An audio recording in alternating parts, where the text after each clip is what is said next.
네, 반갑습니다. 50차입니다. 50차 하면 뭐가 생각납니까? 네, 오순절이 생각나죠. 네, 맞습니다. 그러니까 하나님께서 이렇게 정하신 것이 참 뜻이 깊어요. 오늘도 그와 이제 비슷한 건데 50차는 특별히 이제 초림의 42가정과 재림의 42가정의 비밀 그랬습니다. 초림의 과정이 있어요. 그리고 재림의 과정이 있어요. 그래서 이것을 통해서 우리가 뭐를 알게 되냐면 이제 중요한 것은 우리가 이제 주님의 재림을 사모하는데 재림이 굉장히 중요하지 않습니까? 완성이에요, 여러분. 재림이 없는 신앙은 뭔가 텅 빈 겁니다. 만약에 십자가만 있고 재림이 없어. 불구예요, 불구. 뭐가 완성이냐면 재림인데, 재림에 대한 어떤 생각을 가지고 있냐면, 재림은 예수 그리스도께서 구름을 타시고 천군선 천사들과 함께 이 땅에 오시는 것이다 라고 이렇게 생각한다는 거죠. 그렇다는 겁니까? 아니라는 겁니까? 한번 옷을 이렇게 잡아보세요. 여러분, 옷을 이렇게 잡아보시라니까 뭐 하라는 거예요? 감을 잡아야 된다고요. 흔히 재림을 예수님께서 구름 타시고 천군 선자들과 함께 우리 볼 수 있게 오시는 거 아닙니까? 그것이라고 생각하는데 그렇다는 거예요? 아니라는 거예요? 아니라는 거예요. 그럼 우리가 어떻게 생각하냐면, 그럼 그게 아니고 뭐야 이렇게 생각하는 거예요. 그게 포함이 되는데 그게 전부가 아니라는 거예요. 항상 우리가 알고 있는 거는 일부분을 전부로 생각하는 거예요. 나머지 부분은 이제 감춰져 있어요. 마치 이제 빙산이 있는데 빙산이 보이는 부분이 있지 않습니까? 누구든지 다 볼 수가 있어요. 근데 물에 가려진 부분, 보이지 않는 부분이 있다는 거죠. 여러분, 그걸 알아야 돼요. 보이지 않는 부분까지 알아야 빙산이 어떠하다라는 것을 우리가 알 수 있다는 것입니다. 자, 그래서 이제 성경의 중요한 예언이 초림입니다. 예수 그리스도께서 메시아시께서 오실 것이다. 이게 첫 번째 오심이거든요. 그래서 우리가 초림이라고 부르는 거예요. 구약의 모든 선지자들이 예수 그리스도의 오심에 대해서 증거했습니다. 그리스도께서 오셔서 구속의 역사를 이루신다는 거죠. 근데 이제 구약에는 초림에 대한 메시지만 있는 것이 아니라 뭐까지 있어요? 부활뿐만이 아니라 승천뿐만 아니라 재림과 새하늘과 새 땅에 새 예루살렘까지, 영혼까지 기록되어 있다는 거죠. 이제 지난주에 우리가 살펴본 것처럼 이제 성경의 예언이 초림에 대한 예언이 있고 재림에 대한 예언이 있어요. 이거를 잘 구별해야 된다는 거죠. 초림이 중요하다고 해서 재림을 간과하고 그것을 초림으로 간과한다든지, 또 재림이 보이지 않는다고 하면 큰 문제가 야기되는 것입니다. 그래서 이제 구약의 선지자들과 신약의 사도들이 예수 그리스도의 재림에 대해서 말씀했습니다. 그래서 예언이에요. 성경의 모든 말씀은 예언이에요. 메시아께서 구름을 타고 다시 오신다는 거예요. 근데 이게 두 번째 오심이기 때문에 재림이라고 말하는 것입니다. 그 첫 번째 초림은 구속의 역사를 이루시기 위해서 오시는 것입니다. 우리의 죄를 속량하시기 위해서. 그 두 번째 오시는 이유는 바로 무엇이냐면 의로 통치하시기 위해서. 그래서 재림은 다른 말로 뭐냐면 하나님의 왕국을 이 땅에 가져오시는 것입니다. 이제 왕국이 이제 장소적인 것이라고 하면 이 왕국이 있잖아요. 이 땅덩어리를 이렇게 가져온다고 생각할 수 있잖아요. 그런 의미가 아니에요. 성경은 왕국을 가져오신다는 것은, 킹덤은 그런 것을 가리킬 때도 있지만 중요한 것은 대부분은 왕권을 가리키는 것입니다. 그의 권세로 통치하신다는 거죠. 그래서 오늘날 하나님의 통치가 세상에 있어요, 없어요? 없다니까요. 어느 나라에도 하나님의 통치가 이루어지는 곳이 없어요. 과거 구약 시대 때 하나님의 통치가 있었어요, 없었어요? 있었어요. 근데 어디에만 있었어요? 이스라엘이라고 하는 그 나라에만 있었다는 거지. 그러니까 이스라엘은 한 나라일 뿐만 아니라 그게 교회며 하나님의 왕국이라는 것입니다. 그게 하나님의 법으로 통치했다는 것이죠. 근데 이스라엘이 멸망하지 않았습니까? 지금 이스라엘이 다시 독립을 했어도 그러니까 하나님의 왕국이 아니에요. 사람의 왕국이지. 하나님의 왕국은 반드시 하나님의 말씀의 통치를 받아야 된다는 것입니다. 제가 여러분 전에 말씀드린 것처럼 지구상에 아주 특별한 나라가 있다고 그랬죠. 흔히 이제 지상 낙원이라고 불리는 나라 중에 하나예요. 뉴질랜드 아니고, 뉴질랜드도 아니고, 또 지상 낙원이라고 불리는 나라가 어디 있습니까? 뉴질랜드에 많이 이민 가잖아요. 또 어디 이민 많이 가요? 카나다를 또 지상 낙원이라고 생각합니다. 아주 살기 좋은 곳이라고 하거든요. 많이 가거든요. 제가 카나다를 언급한 것은 뭐냐면 카나다 헌법에 카나다는 하나님의 왕국이다. 명시돼 있어요.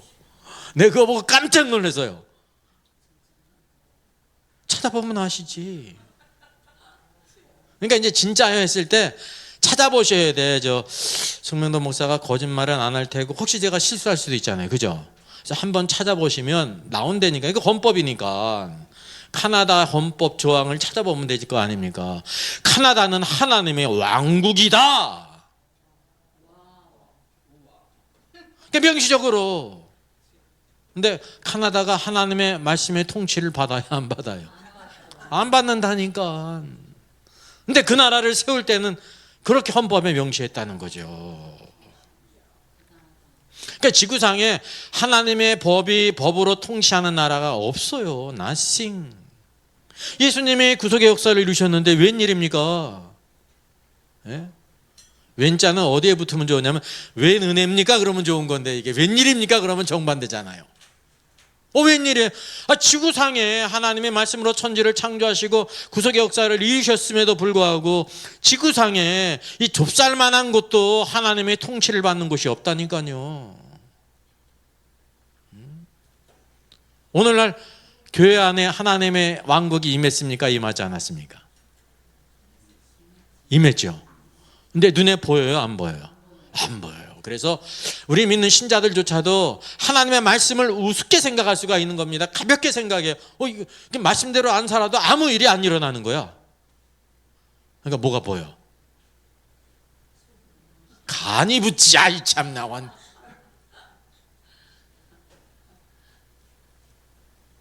이게 아이러니하다니까요.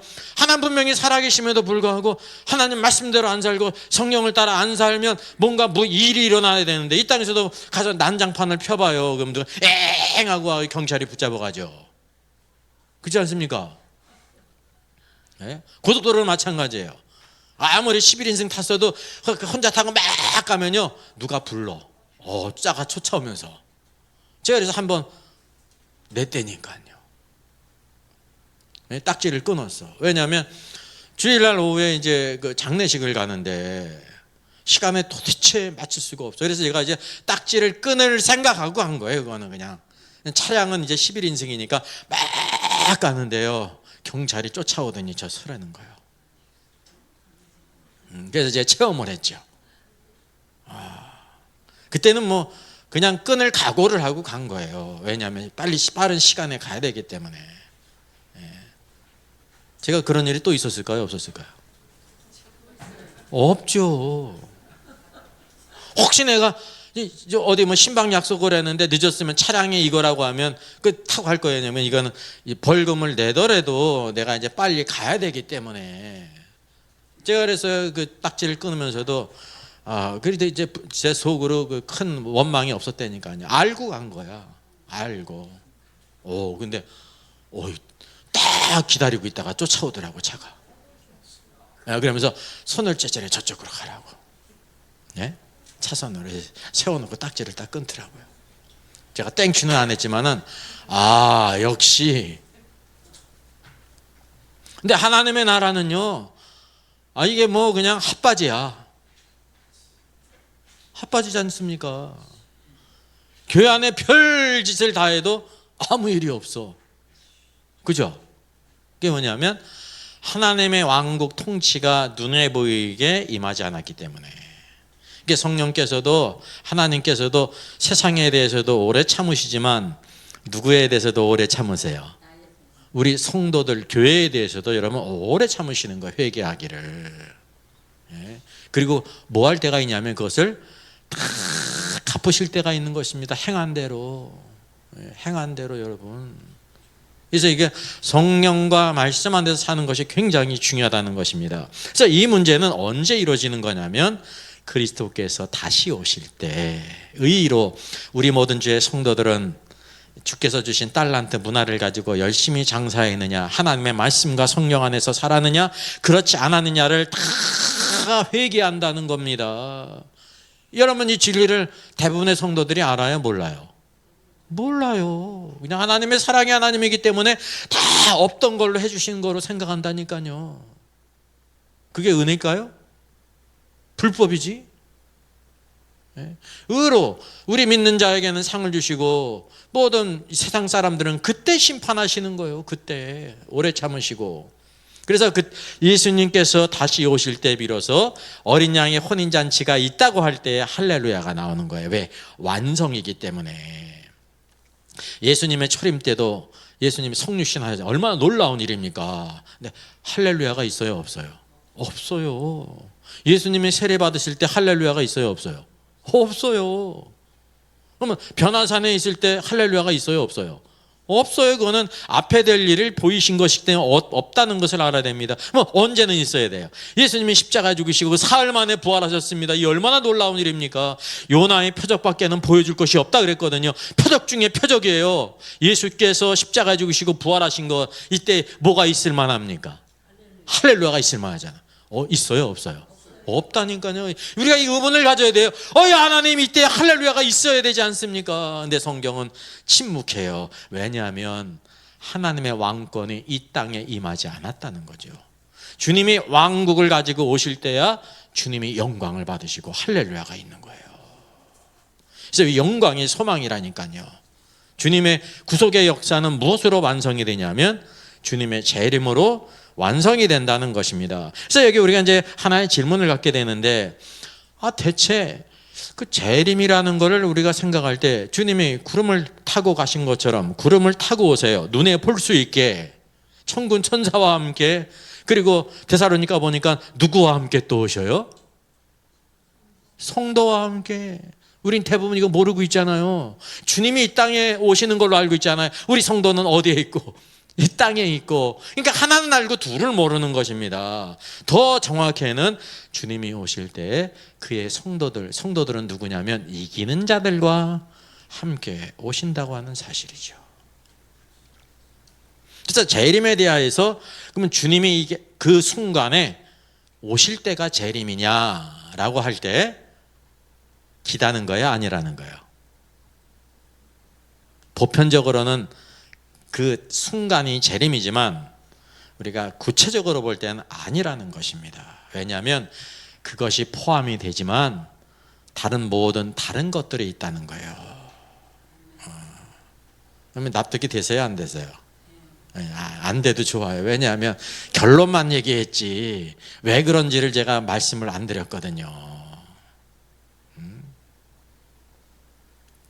그래서 이제 초림과 재림을 통해서 이거를 찾아볼 수가 있습니다. 성경은 이런 구절구절을 따로따로 이렇게 말씀해 주고 있지 않아요. 성경 전체 모든 말씀들이 그 성경을 상고하고 연구하게 될 때 하나님께서 우리에게 주시고자 하시는 하늘의 원칙이 있습니다. 하나님은 원칙이 있으신 분이세요.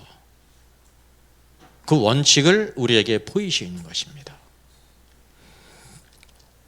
자, 신약의 시작입니다. 마태복음 1장이죠.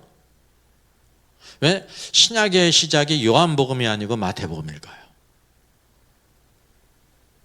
마가복음이 아니고 마태복음일까요? 가장 중요한 건 왕국이에요.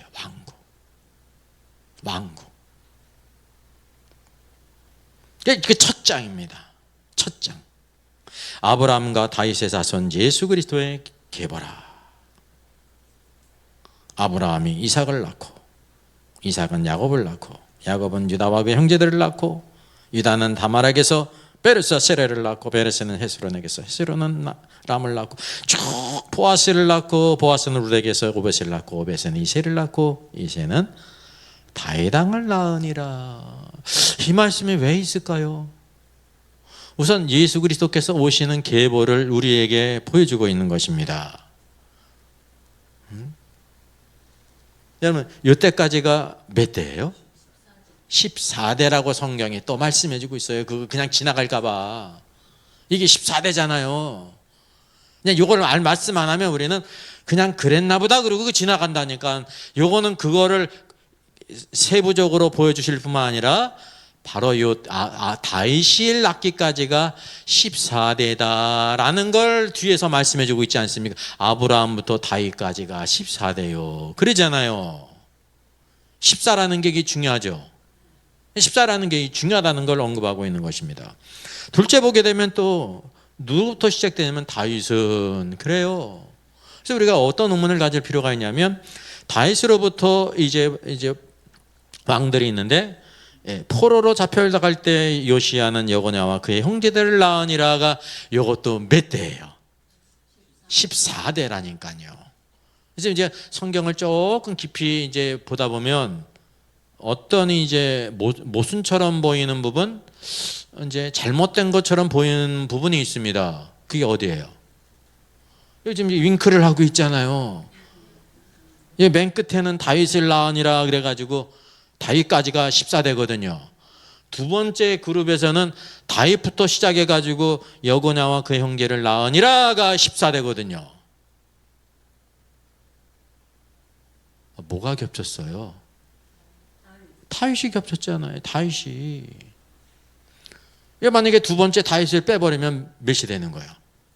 13대가 되는 거잖아요. 근데 성경은 두 번째 그룹도 14대요 라고 말하고 있는 것이 하나님의 원칙이. 그럼 이거를 일부러 14대를 맞추기 위해서 어거지로 이렇게 뜯어 맞췄느냐? 그게 아니에요. 다윗은 아주 특별한 사람이라는 거죠. 그리고 중요한 것은 아담으로부터 시작되는 것이 아니라 누구로부터 시작되어집니까? 아브라함부터 시작되는 겁니다. 여러분, 두 족속이 있습니다. 첫 번째 족속은 피조된 족속 아담이에요. 피조된 족속이 있어요. 근데 아브라함은 무슨 조상이라고 부릅니까? 믿음의 조상이에요. 믿음의 조상이라는 뜻이 뭘까요? 믿음으로 구원받은 첫 번째 사람, 이런 뜻입니다. 믿음으로. 이게 교회예요. 교회. 에스클레시아. 피조된 사람은 타락했고 바벨탑 사건에서 보는 것처럼 하나님을 대적하기까지 타락했다니까요. 11장 마지막 부분 12장에 보니까 하나님께서 갈대아 땅에서 누굴 부르십니까? 아브라함을 부르셨다니까요. 이게 부르심을 입은 자들, 에클레시아, 부름을 입은 자들에게는 뭐가 필요해요? 믿음이 필요하죠. 갈라디아 말씀은 우리 믿음으로 말미암아 구원받은 자를 누구라고 말씀하고 있습니까? 아브라함의 자손인 줄 알지어다. 우리가 아브라함의 자손이라니까요. 이스라엘 사람들은 혈통적으로 자기들이 아브라함의 자손이라고 생각할지 모르지만 맞죠, 혈통적으로. 근데 믿음으로 말미암은 자가 아브라함이라는, 그래서 아브라함은 믿음의 조상이에요, 조상. 그래서 아브라함부터 시작돼서 다윗까지 14대요. 다윗부터 포로가 된 이후에 여거냐와 그의 형제까지가 14대라 그랬습니다. 첫 번째 계대는 바로 뭐냐면 열조 시대입니다. 열조란 뭔지 아십니까? 족장, 왕과 제사장과 선지자의 직분이 한 사람에게 있어요. 이게 족장 시대예요. 열조. 다윗은 어디 안에 들어가는 사람이냐면 열조 안에 들어가는 사람이에요. 우리가 흔히 다윗을 누구로만 알냐면 다윗이 왕이 되지 않습니까? 사울은 사람이 세운 왕이고 다윗은 하나님께서 세우신 왕인데 다윗을 왕으로만 알아요. 그죠? 근데 여기 성경을 보게 되면 다윗은 어떤 사람이라는 걸 보여주고 있냐면 왕일 뿐만이 아니라 누구다? 족장이다. 족장에게는 무슨 권세가 있어요? 왕권이 있고 제사장권이 있고 선지자권이 있어요. 선지자의 직분이 있어요. 성경이 말씀하고 있잖아요. 시편에 나오는 모든 그리스도의 죽음과 부활을 증거했는데 다윗은 누구라고 말하고 있습니까? 그는 선지자라. 여러분, 구약시대에는 진설병을 누구밖에 먹을 수 없습니까? 제사장밖에 먹지 못하는데 그가 고난받을 때 다윗과 함께한 자들이 뭘 먹었어요? 진설병을 먹었는데 죄가 됐어요? 안 됐어요? 왜 안 됐을까요? 그가 제사장이었기 때문에 그러는 거예요. 제사장. 사울은 왕이면서 제사장이 아닌데 번제를 드려서 버림을 당하지 않습니까? 여러분, 그 사건을 통해서 다윗은 누구였다? 제사장이었다, 선지자였다, 그리고 마지막으로 왕권이 그에게 주어진 거예요. 그리고 하나님의 법궤가 들어오게, 언약궤가 들어올 때 다윗이 무엇을 입고 춤을 췄다고 말씀하고 있어요.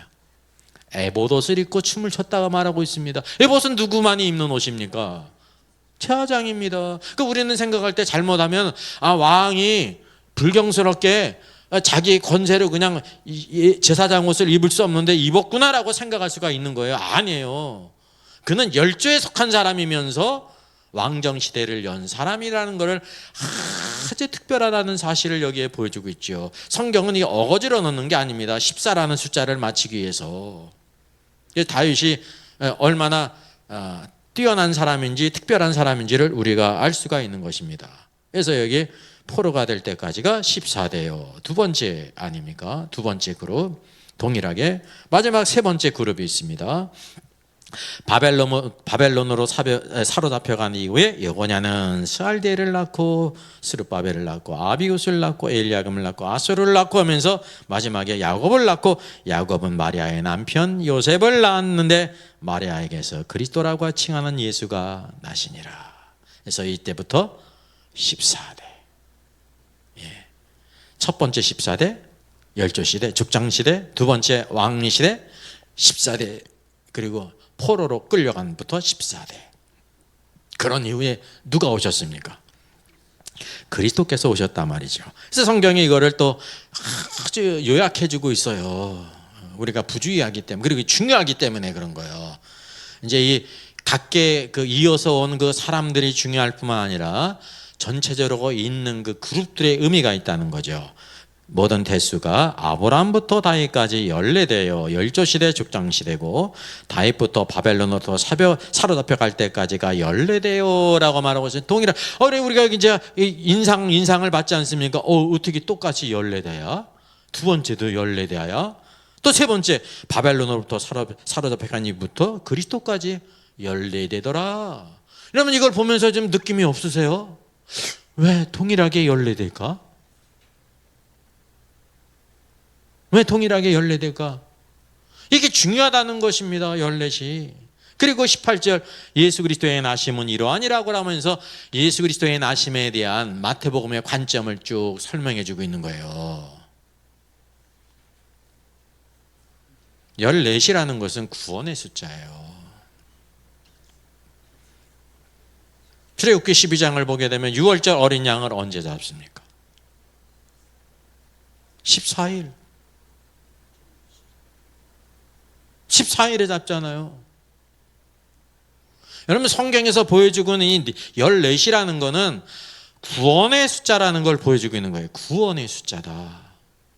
그리고 이 세 그룹을 통해서 뭐냐면 구원이 셋 아닙니까? 그죠? 성부, 성자, 성령 하나님께서 구원의 역사를 이루셨다는 거예요. 구원의 숫자라니까요.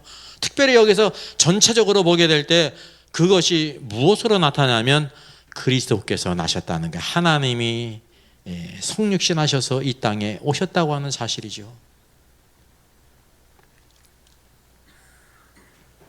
갈라디아서 3장에 하나님의 계획과 목적을 말씀해 주고 있습니다. 형제들아, 내가 사람의 예대로 말하노니 사람의 언약이라도 정한 후에는 아무도 피하거나 더하거나 하지 못하느니라. 이 약속들은 아브라함과 그 자손에게 말씀하신 것인데, 이 약속은 아브라함과 그의 자손들, 여기에 누가 포함이 됩니까? 교회. 택하심을 입고 구원받은 부르심을 입은 교회가 포함되는 것입니다.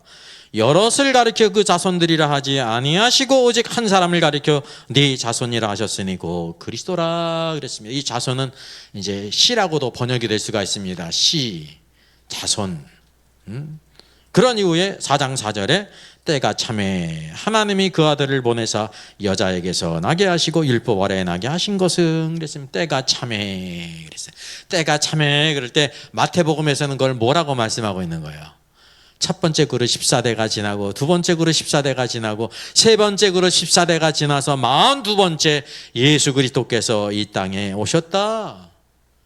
하나님이 여자를 통해서 이 땅에 오셨다.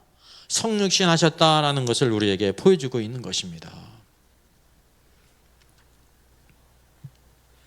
그래서 이제 마태복음의 중요한 것은 구약을 총 틀어가지고요 요약을 해주는데 예수 그리스도께서 오셨는데 어떤 과정을 통해서 오셨다는 거예요? 14대씩 세대를 거쳐서 오셨다라는 걸 보여주고 있는 거예요. 초림에 대한 부분이. 마태복음이 없으면 이거 우리가 알 수 있습니까? 전혀 없죠. 누가 이걸 알 수 있어요? 이게 계시예요, 여러분. 이게 계시며 예언이라는 거죠. 오늘도 그렇게 고대하던 메시아, 우리를 구원하실 메시아가 결국 14대 통해서 42번째 그리스도께서 이 땅에 오셨다라고 말씀하고 있는 것입니다. 이게 한편으로 초림에 관한 마태복음의 요약이라는 것입니다. 그래서 여기에 하나의 원칙이 세워져요. 하나님이 세우신 경륜의 원칙이 여기에 있다고 하는 사실이죠.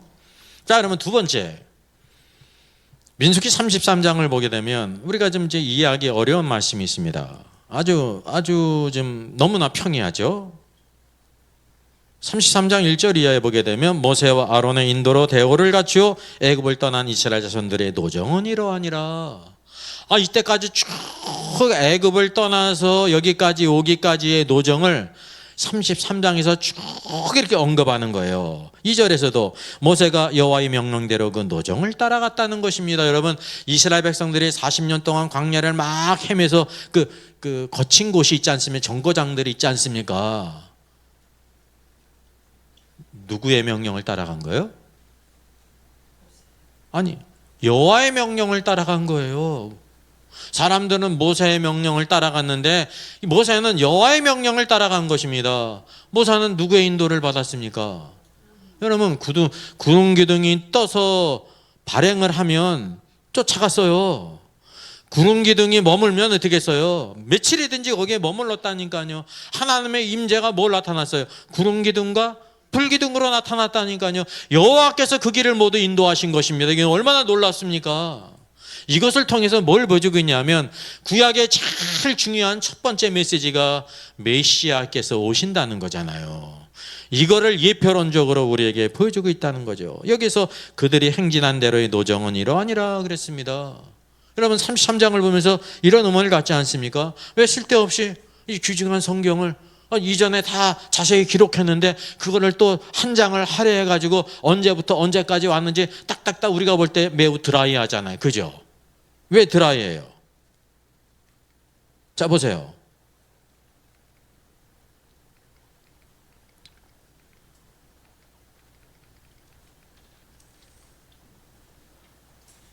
민수기 33장 1절부터 이제 51절까지의 말씀이에요.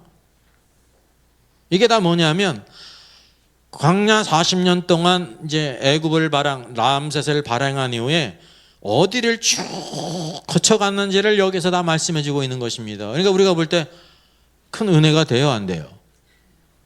안 되죠, 일반적으로. 그 되는 사람은 특별한 사람이에요. 왜 드라이하지? 뭐 했다는 것도 없고 뭐 어쩌다는 거예요, 대체?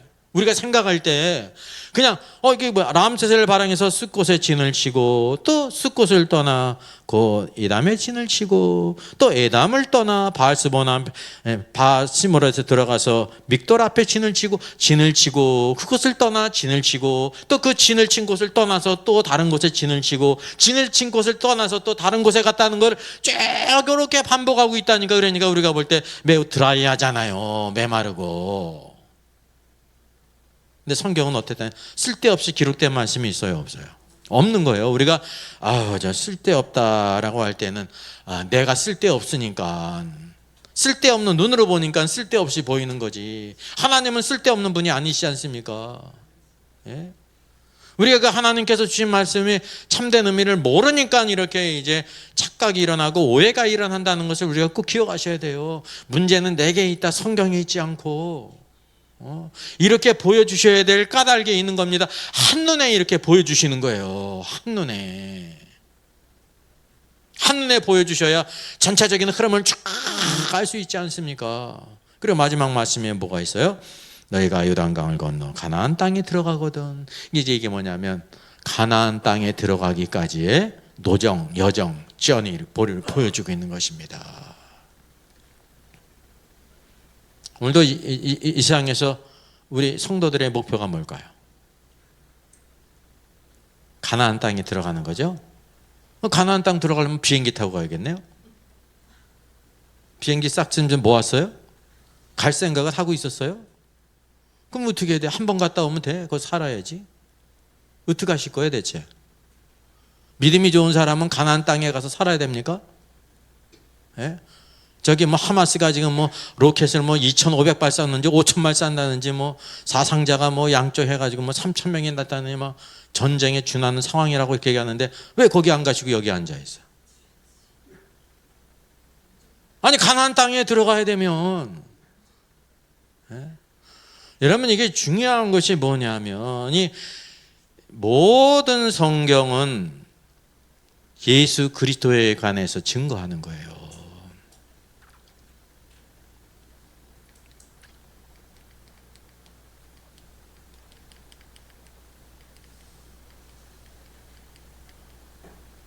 자 보십시다. 구약에서 그리스도의 예표가 있습니다. 이 어떤 말씀을 알아내냐면 요한복음 5장 39절에 너희가 성경에서 영생을 얻는 생각하고 성경을 연구하거니와. 예수님 때에도 서기관 바리새인들이 성경을 큐티했어요, 연구했어요? 연구했다니까요. 연구한 게 잘못한 게 아닙니다. 연구는 잘했는데 문제는 뭐냐면 이 성경이 곧 내게 대하여 증언하는 것이다. 이 성경을 통해서 예수 그리스도를 발견하고 그들을 찾아야 되는데 예수 그리스도는 찾지 않고 다른 거를 찾았거든요. 그럼 성경은 큐티하는 책이 아니에요. 연구하는 책이지. 베레아 사람이 성경을 상고했잖아. 연구했다는 것입니다. 연구해야 알 수가 있어요. 근데 이 성경이 누구에 대해 증거하는 거냐면 내게 대하여. 어디 가가지고 성경이 송명도 목사에 대해서 증언하는 거래. 그러면 안 돼. 내게는 예수님을 가리키는 거예요. 요한복음 말씀이니까. 내게 대하여. 예수 그리스도에 대해 말씀하고 있는 것이라니까요. 요나가 물고기 뱃속에 사흘 동안 있다가 회개한 이후에 물고기 뱃속에서 나오지 않았습니까? 이 동화 같은 이야기가 실제 있었는데 그런 일을 행하시고 성경에 기록하신 목적이 바로 무엇입니까? 요나보다 더 큰 이신 예수 그리스도께서 물고기 뱃속이 아니라 우리 죄를 담당하시고 십자가에 죽으신 후에 음부에 내려가셨다가 사흘 만에 부활하실 것을 우리에게 이렇게 보여주시는 거예요. 그게 예표예요, 예표. 그거를 모르면 요나서는 쓸데가 없는 거예요. 요나서의 중심이 뭐냐면 나를 위해 죽으시고 부활하신 그리스도의 첫 번째 메시지가, 두 번째 메시지는 바로 뭐냐면 니네 사람들에게 가서 복음을 증거하라. 그건 두 번째예요, 두 번째. 모든 성경은 다 예수 그리스도를 증거하고 있다니까요. 예수 그리스도. 그래서 이제 구약에 나타나는 대표적인 여러 가지 예표가 있습니다. 창세기 1장을 보게 되면 첫 번째 날 뭐가 있으라? 빛이 있으라. 이 빛이 뭐의 예표예요? 예수 그리스도의 예표예요. 요한복음에서 예수님이 뭐라고 말씀하십니까? 이 말씀은 곧 빛이라, 사람들의 빛이라라고 말씀하셨고 생명의 빛이신 그리스도를 증거하지 않습니까? 예수님이 생명의 빛이에요. 이 물리적인 빛이 없이도 우리 지구상에 있는 사람들이 살아갈 수가 없는 것처럼 생명의 빛이신 예수 그리스도가 없으면 영생을 얻을 수가 없다는 사실이죠. 그래서 이 빛이 벌써 그걸 통해서도 예수 그리스도를 우리에게 보여주고 있는 것입니다. 빛을 통해. 진짜 빛을 만드셨어요. 있으라 하시고. 근데 이게 뭐냐면 생명의 빛. 예수 그리스도를 우리에게 보여주고 있죠. 그리고 이제 창조의 완성이 7째 날 아닙니까? 6째 날 사람까지 만드신 후에 7째 날 안식하셨습니다. 안식. 이 안식이 얼마나 중요합니까? 예? 이 구약을 대표하는 게 안식일이에요. 이 창조의 제일 중요한 날이 안식일입니다. 이 안식일은 누구를 가리키고 있습니까? 안식일의 주인이신 예수 그리스도예요. 오늘 이 땅에서 우리들이 이렇게 쉬는 날이 필요하지 않습니까? 쉬는 날이. 누가 없이는 참된 안식이 없어요. 예수 그리스도가 없으면 우리가 예수 그리스도 안에 있어야 돼요. 우리가 안식일에 안식을 누리는 것처럼 예수 그리스도 안에서 안식일의 주인이신 그리스도 안에서 이 안식을 누려야 된다는 거죠. 이게 바로 예수 그리스도에 대한 예표 상징이에요. 또 뭐가 있습니까? 구약시대에 성막이 없이는 이해될 수가 없습니다. 이스라엘 백성들이 출애굽한 이후에 출애굽기의 마지막 후반부가 무엇입니까? 성막을 만들어야 돼요. 성막. 여러분, 성막이 없으면 하나님의 백성이 아니에요. 성막은 누구의 예표예요? 예수 그리스도의 예표라니까요. 예수 그리스도 안에 하나님이 계셨다니까요. 그리고 그 땅에 들어가서 성막이 무엇이 됩니까? 성전이 되지 않습니까? 여러분, 이스라엘 백성들 가운데 성전이 없는 이스라엘 백성을 생각할 수 있습니까? 없잖아요. 이 성전도 예수 그리스도를 우리 예표하고 있다니까요. 성전 안에 예수 하나님이 계셨던 것처럼 성전이신 예수 그리스도, 이 성전을 헐라 내가 사흘 만에 일으키겠다. 성전된 자기 육체를 가리킨 것이었습니다. 왜냐하면 성전에 하나님이 거기에 거하셨던 것처럼 예수님 안에 하나님이 거하셨어요. 예, 살아있는 성전이 예수 그리스도를 예표한다 말입니다. 그러니까 이런 모든 것을 예수 그리스도가 없이 안다고 하면 껍데기만 하는 거예요. 퀴즈대에 나가서 1등은 할 수 있을지 몰라도 아무 유익이 없다는 거죠. 모든 성경은 예수 그리스도를 증거하는 것입니다. 더 많이 얘기하면 오늘 시간 다 가야 돼. 날이 새죠. 이 중요한 것들이 그렇다는 것입니다. 그러면 창세기에 나타난 그리스도의 예표가 있습니다. 중요한 예표가 있어요. 뭐가 있습니까? 아까 빠졌는데요. 땅이 있어요. 땅. 창세기 몇째 날에 비로소 생명이 나왔어요. 첫째 날 빛이 있으라. 둘째 날은 궁창을 만드셨는데 이 첫째 날에 땅이 있었어요, 없었어요? 있었죠. 첫째 날 땅이 있었어요. 둘째 날도 땅이 있었어요, 없었어요? 첫째 날 땅이 있었는데 둘째 날 땅이 없습니까? 둘째 날 땅이 있죠. 어떻게 있었냐면 물로 덮여 있었다는 거예요. 물로. 그래서 둘째 날은 이 물 가운데 궁창을 만들어서 궁창 위의 물과 궁창 아래의 물로 나누셨다는 것입니다. 궁창 대기를 만들었어요. 여러분, 이 지구만이 대기가 있는 곳, 공기가 있는 곳이라는 걸 아세요? 하나님이 특별히 생명을 잇기 위해서 빛이 있어야 될 뿐만 아니라 대기를 만드는 것이면 지구만이 대기권을 갖고 있습니다. 달에 가서 살 수 없는 이유가 바로 뭐냐면 다른 많은 이유가 있는데 공기가 없어요. 다른 데도 마찬가지예요. 이 지구만 만드셨다니까요. 이 둘째 날 여전히 지구가 물로 덮여 있죠. 그래서 셋째 날 뭐를 하신 거예요? 땅을 이렇게 융기하셨어요. 땅은 물 위로 올라오라. 땅을 융기시키니까 물이 한 군데 모이잖아요. 그래서 육지가 생긴 거예요. 육지를 만든 게 아니에요. 육지를 드러나게 하신 거지.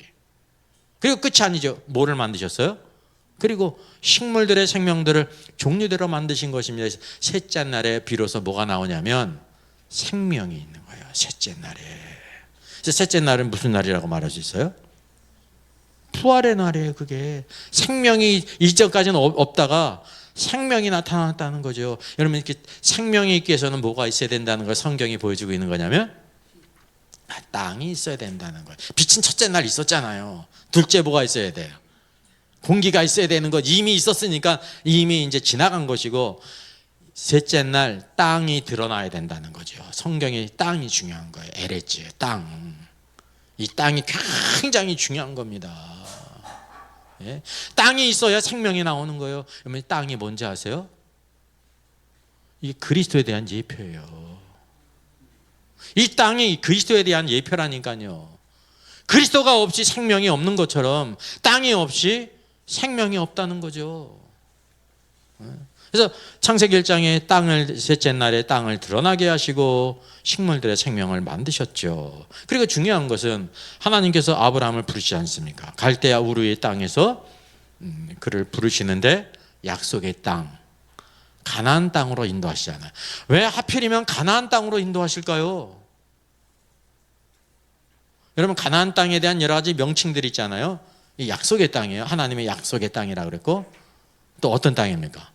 아름다운 땅, 젖과 꿀이 흐르는 땅, 풍성한 땅. 또 어떤 땅이에요? 좋은 땅. 왜 하나님께서 아브라함을 구원받았으면 어디서든지 다 구원을 받지, 왜 가나안 땅으로 인도하십니까? 이 가나안 땅이 그리스도를 예표하는 거예요. 그리스도 안에서 살아야 된다는 거죠. 그리스도 안에서. 이스라엘 백성들 애굽에 있다가 하나님께서 그들을 구원하시잖아요. 홍해를 건너서 광야를 지나서 요단강을 건너 약속의 땅으로 들어가지 않습니까? 이 구원에는 목적이 있어요. 우리가 생각할 때는 애굽에서 나오기만 하면 되는 거잖아요. 장자 죽음의 재앙에서 살아나게만 되는 거잖아요. 근데 그게 아니에요. 반드시 어디를 지나야 되냐면 광야를 지나야 돼. 광야를 꼭 지나야 돼요. 광야는 지나가는 것이에요. 빨리 지날수록 좋은 것입니다. 40년 지난 것은 그들이 불순종했기 때문이고, 목표가 있는데 구원의 목표는 가나안 땅으로 들어가는 거라니까요. 가나안 땅은 그리스도 안에서 살아가는 것을 우리에게 보여주고 있는 것입니다. 그리스도 안에서. 그래서 로마서 성경에 많이 나오는 말씀이 그리스도 안에서, 그리스도 안에서, 그리스도 안에서. 예? 그럼 그리스도 안에서 사는 것이 축복이라는 거예요. 교회 생활은 그리스도 안에서 그분의 말씀의 통치를 받고 성령 안에서 믿는 자들이 교제하고 하나님의 뜻을 이뤄가는 것이 축복이라는 사실이죠. 신약을 대표적인 것이 뭐였냐면 마태복음 13장에 밭에 감추인 보화가 있습니다. 여러분, 보화가 무엇입니까? 아니, 보화는 땅에 감추인 보화, 이게 어디에 대한 비유예요? 천국에 대한 비유, 왕국에 대한 비유예요. 왕국에 대한 비유. 보화를 발견하면 보화만 꺼내내면 되는 거잖아요. 우리가 줌성경 공부 시간 이제 마태복음 13장 하고 있지 않습니까? 예, 아마 그 부분 또 이제 이번 저녁에 들어갈 텐데, 밭에 과거에는 이제 따로 근거 같은 데가 없으니까 귀중한 거를 땅에다 밭에다 감추었거든요. 어떤 사람이 막 밭을 갈다가 보화를 발견한 거예요. 그러니까 보화만 싹 꺼내가지고 가지면 되지. 그 사람이 뭐 했다고 말씀하고 있어요? 밭을 사야 된다. 이게 하나님의 뜻은 바로 뭐냐면, 왕국이 어디에 감춰져 있냐면 땅에 감춰져 있기 때문에 밭이란 땅을 가리키는 것입니다. 밭이 땅이에요. 그것만을 가져갈 수가 없어요. 뭐까지 사야 되는 거예요? 밭을 사야 그 보화를 가질 수가 있는 거예요. 그럼 하나님의 왕국이 어디에 있는지 아십니까? 땅에 있어요. 땅에 뭐가 있기 때문에? 교회가 있잖아요. 그래서 교회가 땅에 있는 것입니다. 하늘에 갈 필요가 없어. 할 일이 없다니까. 거기는 뜻이 하늘에서 이루어진 것처럼, 거기는 하늘엔 하나님의 뜻이 다 이루어졌다니까요. 땅에서도 이루어지다라는 것은 땅이 하나님의 뜻이 이루어지지 않았다니까요. 교회에서조차도 하나님의 뜻이 이루어지지 않았는데 세상에서 하나님의 뜻이 이루어졌어요? 안 이루어졌어요? 안 이루어졌잖아요. 그게 뜻은 바로 뭐냐면 교회가 하나님의 뜻을 이루는 거예요. 하나님의 뜻을. 하나님의 통치가 우리의 삶에 임하고 우리의 가정에 임하고 믿는 사람에 임하고, 결국 그래서 모든 사람들을 구원하게 될 때 하나님의 통치가 온 땅에 임한다는 거죠. 그래서 마태복음 13장 하나님의 왕국에 대한 것도 이 땅에 감춰진 것입니다. 땅에. 우리의 관념은 보화만을 싹 가져가면 되는데 어느 누구도 보화만을 가져갈 사람이 없어요. 반드시 땅을 사야 된다는 거예요. 이 사람이 땅을 사잖아요. 그 사람이 누군지 아세요? 아니, 밭에 감춰진 보화를 발견하고 그 밭을 산 사람이 있잖아요. 그 산 사람이 누구세요? 그게 예수 그리스도세요. 좋은 씨를 뿌린 분이 누구세요? 인자, 예수 그리스도라니까요. 오늘 우리가 이 땅을 사야 된다는 거예요. 땅을 사지 않고 이 보화를 가질 수가 없다는 것을 보여주고 있습니다. 그래서 창세기로부터 성경에 중요한 것이 이제 창세기에서도 이 땅에 있을 뿐만 아니라 믿음의 조상 아브라함이 부름을 입고 약속의 땅으로 반드시 들어가야 되는 것입니다. 이게 그리스도 안에서 살아야 되는 것입니다. 이게 아브라함이 약속의 땅에 살다가 뭐 때문에 떠나게 됩니까? 큰 기근이 드니까 어디로 내려가요? 애굽으로 내려가. 뭐 때문에? 양식 때문에. 그래서 어떻게 될 뻔했어요? 아내 사라 뺏길 뻔하잖아요. 하나님의 은혜로 지켜주셨죠. 어떤 일이 있어도 하나님께서 주신 약속의 땅, 그리스도 안에서 사는 것, 이 그리스도 안에서 사는 것이 그 교회를 가리키는 것입니다. 교회가 하나님의 집이며 하나님의 왕국이라니까요. 근데 우리는 뭐 어떤 어려움이 생기면 교회를 떠나잖아요. 그죠? 살려고. 그게 잘못된 길이에요. 룻이 축복인 사람이 말은 뭐냐면, 나오미가 어머니 집으로 돌아가라. 왜 이제 소망이 없으니까. 그래서 오르바 룻에게 돌아가라 막 돌아가라잖아요. 그게 인간으로 볼 땐 최고의 위로예요. 인간적으로 볼 땐 아주 좋은 시어머니라니까. 그렇잖아요. 근데 오르바는 그래서 울면서 그 말이 맞거든. 그래서 육적으로 떠나는 거는 이제 슬픈 일이니까 울면서 입맞춤하고 떠났습니다. 오르바가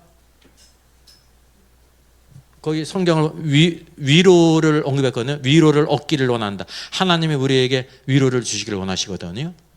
오르바가 위로를 받았을까요? 안 받았을까요? 받았어요, 여러분. 여러분 착각이에요, 그거. 세상 사람들은 살아가는 위로와 소망과 기쁨이 있을까요, 없을까요? 있어요, 세상 사람들이. 우리가 볼 때 그거를 자꾸만 과소평가해서 그렇지. 우리 이상한 병에 걸려가지고. 그거를 갖다가 과소평가해서 그렇지. 살아가는 기쁨과 소망이 다 있습니다. 오르바가 위로를 받았죠. 왜냐하면 시어머니를 떠나는 거는 시어머니만 떠나는 게 아니라 그의 백성을 떠나는 거예요. 하나님의 백성, 교회를 떠나는 것이고, 뒤에 누굴 떠나는 겁니까? 하나님을 떠나는 거예요. 이방 신학이 돌아갔습니다. 뭘 얻었습니까? 남편을 얻었죠. 위로를 받아요, 못 받아요? 받죠. 그걸로 끝이에요. 세상에서도 위로가 있다니까요. 중국도 보니까 제가 상하이 갔을 때 제 기억이 나요. 큰 건물에 두 글자 딱 써놨더라고요. 네온 사인으로. 핑안. 평안. 그래서 내가 그걸 보면서 그렇지, 중국 사람들한테도 평안이 필요하지. 평안을 누가 주세요? 중국 사람들 시진핑 준다고 생각하잖아. 참된 평안은 예수 그리스도께서 주시는 거예요. 부활하신 주님께서 너에게 평안이 있을지어다, 평강이 있을지어다. 에이레네. 평강을 주시는 분은 하나님이시라니. 세상에 평강이 있어요, 여러분. 다 믿는 구석들이 있다니까요. 그러니까 이제 오르바는 세상적인 위로 소망이 있었습니다. 근데 그걸로 끝입니다. 잠시. 근데 룻은 믿음으로 사는 거는 절망적이에요. 아무것도 안 보여. 근데 하나님께서 그의 백성을 붙들고 하나님을 붙들고 이제 앞이 보이지 않는 삶이 펼쳐졌는데 한 걸음 한 걸음 인도하시는데 누구를 만나게 하세요? 보아스를 만나게 하세요. 그의 기업을 물을 먼 친척이 있었던 거야. 근데 이 예루살렘의 베들레헴의 유력자예요. 이 보아스는 이름이 그에게 능력이 있다. 그 누구를 예표하냐면 보아스이신 예수 그리스도. 이제 그게 존귀한 자가 되지 않습니까? 오벳을 낳잖아요. 오벳은 누굴 낳아요? 이새를 낳죠. 이새는 누굴 낳아요? 다윗을 낳죠. 다윗의 자손으로 누가 오셨어요? 예수 그리스도. 존귀한 자가 됐다니까요. 오늘 여러분 제일 중요한 것이 바로 무엇이냐면, 오늘도 이 믿음 안에 하나님의 통치 안에 살아가게 될 때 하나님께서 가장 좋은 것을 주신다고 하는 사실입니다. 자, 그래서 이 민수기 33장 여기 이제 애굽을 떠나서 약속의 땅에 들어가기까지의 여정을 33장에서 한눈에 볼 수 있게 쫙 보여주고 있는 것입니다. 보세요. 이게 40년이에요. 40년을. 요 거리를 재보면요, 지름길로 가면은 가나안 땅에 들어가는 게 한 며칠이면 된다고 그래요? 일주일, 열흘이면 그냥 뒤집어 씌우는 길이에요. 몇 년을? 40년. 왜 하나님께서 이렇게 역사하셨습니까? 하나님을 경외하는지 경외하지 않는지, 사람이 떡으로만 사는 것이 아니라 하나님의 말씀으로 사는 것인지를 깨닫게 하시게, 저들이 하나님을 순종하는지 순종하지 않는지를 알기 위해서 40년을 이렇게 했어요. 이게 광야는 뭐를 예표하냐면 혼안에 사는 것입니다. 사람이 뭐가 축복인지 아십니까? 내 생각대로 사는 게 축복이잖아요. 그죠? 내 생각대로 사는 거예요. 내가 생각한 대로 사는 게 사람이 생각하는 최고의 축복, 성공 아닙니까? 근데 이게 방황하는 삶이에요. 영 안에 들어가라는 거죠. 그리스도 안으로, 말씀과 성령 안에서 사는 것이 참된 축복인 것을 우리에게 보여주고 있어요. 많은 그리스도인들이 왜 그렇게 신앙생활에 방황을 하냐면 광야 생활을 하고 있는 것입니다. 자기가 주인이 돼가지고, 자기가 중심이 돼가지고 거기 감사도 없어요. 예배도 없고. 그래서 수많은 이제 민수기 성경을 보기에는 실패들이 있는데, 그 실패의 원인이 바로 뭐냐면 자기 생각대로 사는, 자신의 혼의 생각대로 사는 거, 말씀 없이 하나님의 인도하심 없이 살아가는 것이라 말이죠. 그래서 성경은 이 과정들을 한눈에 민수기 33장을 통해서 우리에게 보여주고 있습니다. 그러니까 얼마나 많이 이렇게 돌아다니게 하셨습니까? 자, 구체적으로 보겠습니다. 그래서 이 말씀이죠. 얼마나 깨알 같은 말씀이에요. 이게 몇 년이에요? 40년이 여기에 들어가 있는 거예요. 40년. 네. 근데 요 기록을 통해서 전체적인 하나님의 역사하는 원칙을 보여주고 있다는 거죠. 어떻게 가나안 땅, 약속의 땅, 좋은 땅, 아름다운 땅에 들어갔는가. 자, 첫 번째 5절로부터 15절 쭉 보겠습니다. 이스라엘 자손이 람셋을 떠났습니다. 람셋은 이제 애굽이지 않습니까? 첫 번째 숫곳에 진을 쳤어요. 제가 친절하게 다 표시해놨지 않습니까?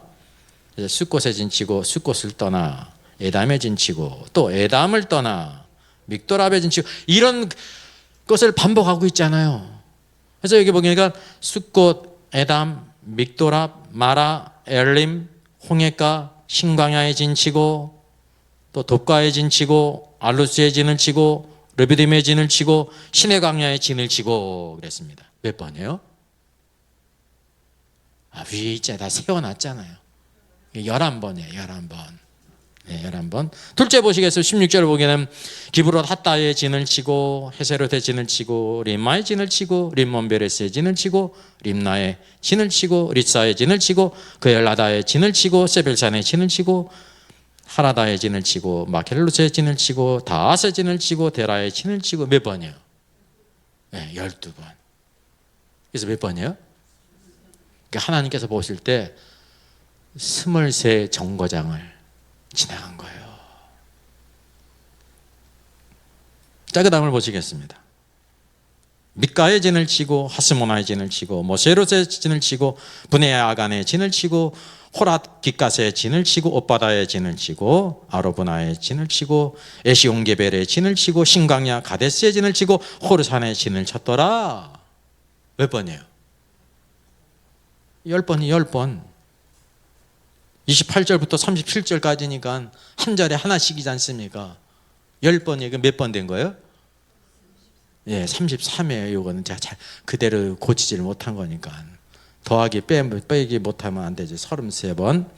자, 그런 이후에 이제 아론이 호르산에서 죽은 것에 대해서 기록하고 있는 것입니다. 중요한 사건이니까. 그리고 이후에 가나안 땅 남방에 살고 있는 가나안 사람 아라당은 이스라엘 자손이 온다는 소식을 들었다라는 이 사실을 이렇게 막간에 보여주고 있으면서 또 살모나의 진을 치고 보논의 진을 치고 오봇의 진을 치고 이에바람의 진을 치고 디보갓의 진을 치고 알몬디블라미의 진을 치고 아바린산의 진을 치고 요단강가 모압 평지의 진을 쳤다라고 말씀하고 있습니다. 몇 회예요? 8회 40이에요. 그런 이후에 뭐냐면 너희가 요단강을 건너 가나안 땅에 들어가거든. 그러니까 이 가나안 땅에 들어가기까지 성경이요 몇 정거장을 거쳤다는 걸 이게 보여주고 있는 거예요. 42 정거장을 거쳤다라는 걸 보여주시는 거예요. 가나안 땅은 뭐에 대한 예표라고요?